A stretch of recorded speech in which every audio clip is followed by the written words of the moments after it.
Hello students, good morning. In today's session, we are here to learn science. Unit 3 Energy. Before getting into today's topic, let us recollect our previous session.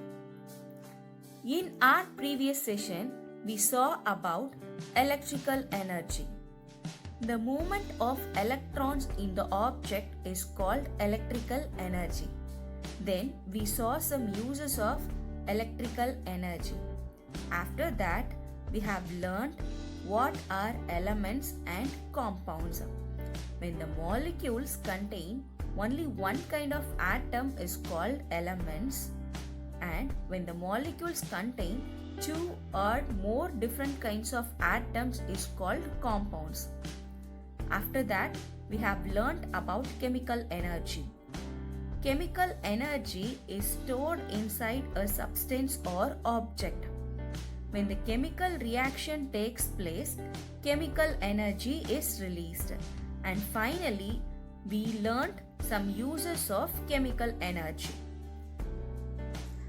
Now, let's see our today's topic, conservation of energy. What is conservation? The meaning of conservation is preserving or protecting something. So, conservation of energy is how we can preserve and protect the energy. At first, let us learn the law of conservation of energy. This law was given by Julius Robert Mayer. Let me read out. Energy can neither be created nor be destroyed. One form of energy is converted into another form of energy. Now listen carefully. Energy cannot be created and it cannot be destroyed, but it can transform from one form of energy to another form. The unit of energy is joule. We can say many examples for conservation of energy in our daily life. Let us learn few examples for conservation of energy. Our first example is water dam. Water stored in water dams possess potential energy. When water falls down, this potential energy is converted into kinetic energy. Now watch carefully. We can see how electricity is generated from dam. The water from the dam enters the penstock. The water then travels through the penstocks until reaching the hydroelectric turbines located within the powerhouse. The mechanical energy from the turbines is passed to electrical generators. The water potential energy is converted into electrical energy, which can distribute this through a transformer and a high voltage national grid.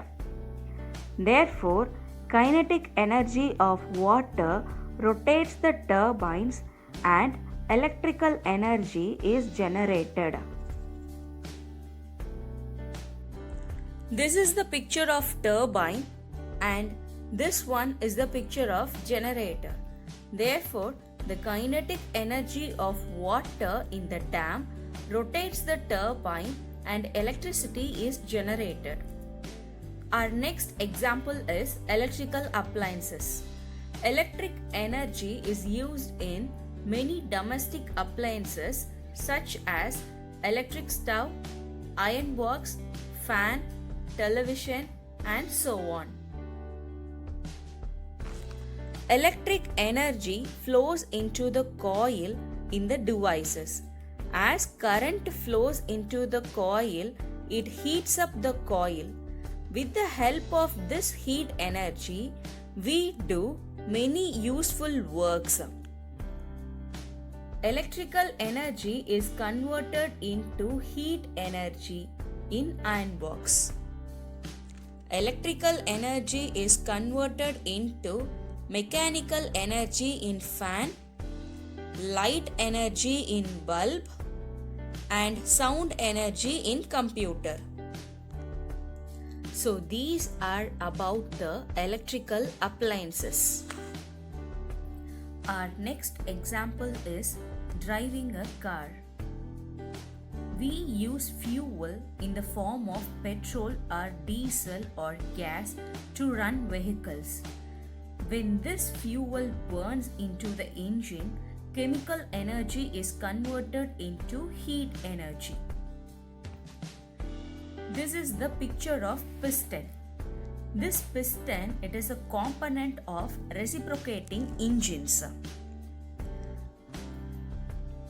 Burning fuels produces hot gases which pushes the piston in the engine to move the vehicle. Thus, heat energy is converted into mechanical energy. So this is about driving a car. Students, do you know photosynthesis changes solar energy into chemical energy? That is, photosynthesis is a process by which green plants and other organisms transforms the light energy from the sun into chemical energy. Hope you are clear with today's topic. Have a good day. Thank you.